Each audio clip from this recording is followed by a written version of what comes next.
Hello friends, मैं Arun Vishwakarma. Arun sir मैं इस यूट्यूब चैनल पर एक बार फिर से आप सभी का स्वागत करता हूं। आज की इस वीडियो में हम डिस्कस करने वाले हैं एमपीटेड वर्ग 2 को लेकर, क्योंकि बहुत से बच्चे काफ़ी टाइम हो गया है, लगभग हम कह सकते हैं आज 1 महीना हो गया, और 1 महीने के बाद भी अगर यहाँ पर देखें तो रिजल्ट डिक्लेयर नहीं हुआ। तो काफ़ी बच्चों के माइंड में ये चल रहा है कि कब तक इसका रिजल्ट डिक्लेयर होगा। दोस्तों याद रखना, रिजल्ट डिक्लेयर भी होगा, लेकिन इस गलतफहमी में मत रहना कि आपका रिजल्ट हो जाएगा।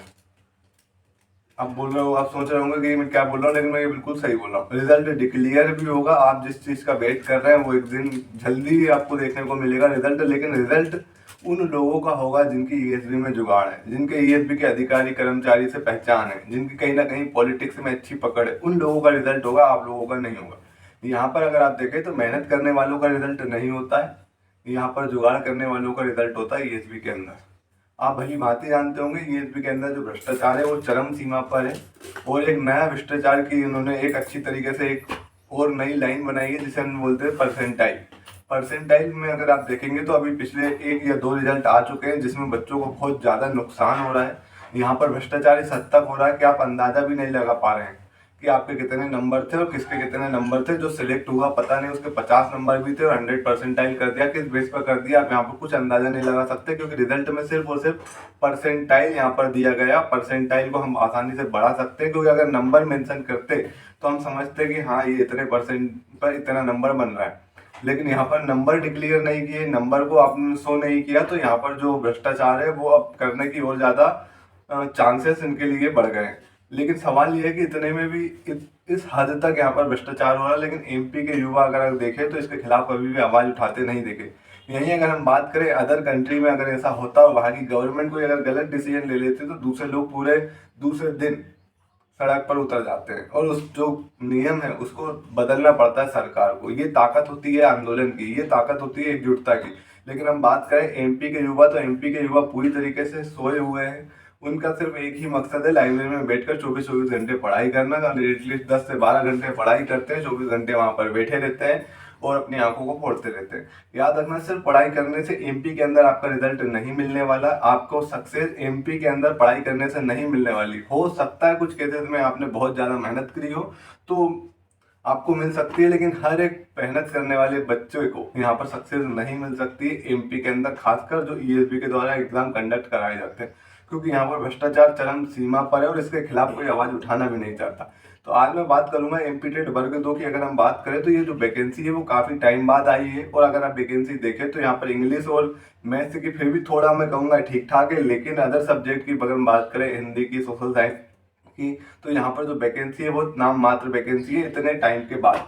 अगर आप देखें तो बिहार गवर्नमेंट ने पिछले 1 साल में 1 लाख से ज्यादा वैकेंसी निकाली है, और 1 साल के अंदर उन्होंने 2 बार TRE 1, TRE 2, TRE 3 ये तीनों के तीनों जो एग्जाम में कंडक्ट करा के पूरी कंप्लीट प्रोसेस करा के ज्वाइनिंग तक दे दी।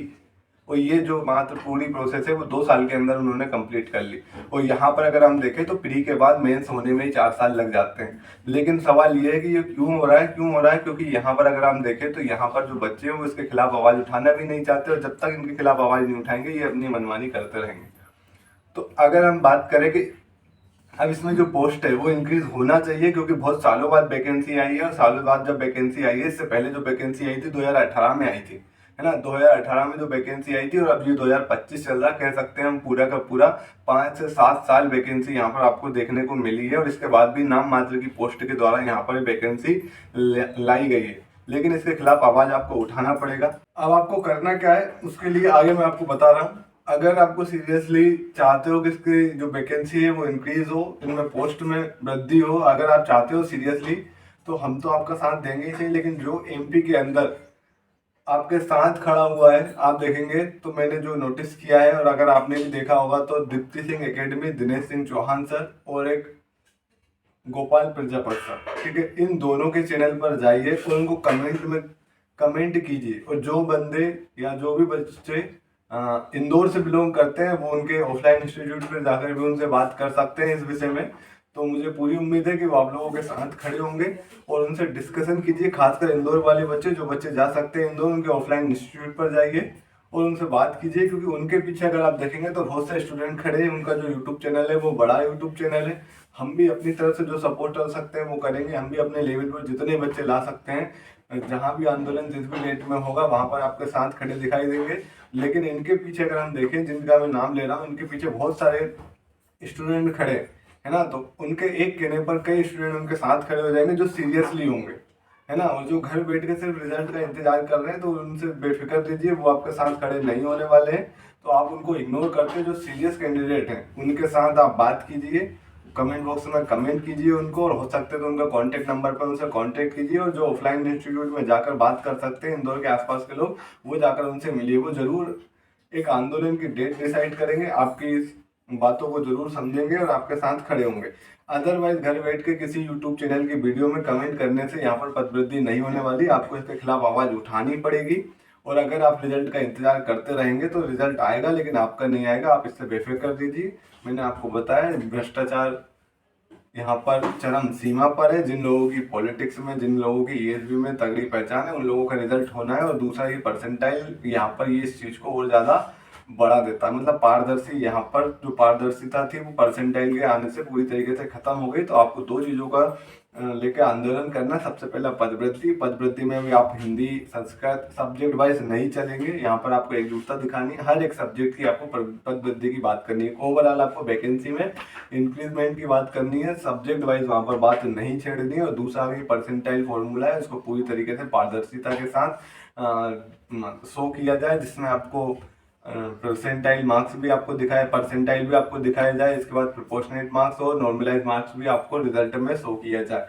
तो आपको इसके खिलाफ आवाज उठानी पड़ेगी। तरीका मैंने आपको बता दिया, कौन लोग आपके साथ दे सकते हैं। परसेंटाइल बहुत ज्यादा घातक है, याद रखना, ये आपके लिए बहुत अच्छा स्कोर भी अगर आपने करा है तो आप यहाँ पर हो सकता है रिजल्ट में शामिल ना हो सकता है आपका रिजल्ट ना हो, ठीक है। और जो भी संभव मदद हो सकती है हमारे यूट्यूब चैनल के साथ, तो हम बिल्कुल जो भी संभव मदद हो सकती है हमारी तरफ से हम पूरी कोशिश करेंगे। जितने भी लोग हो सकते हैं उनसे कांटेक्ट करके हम भी आंदोलन में जरूर पहुंचने की कोशिश करेंगे।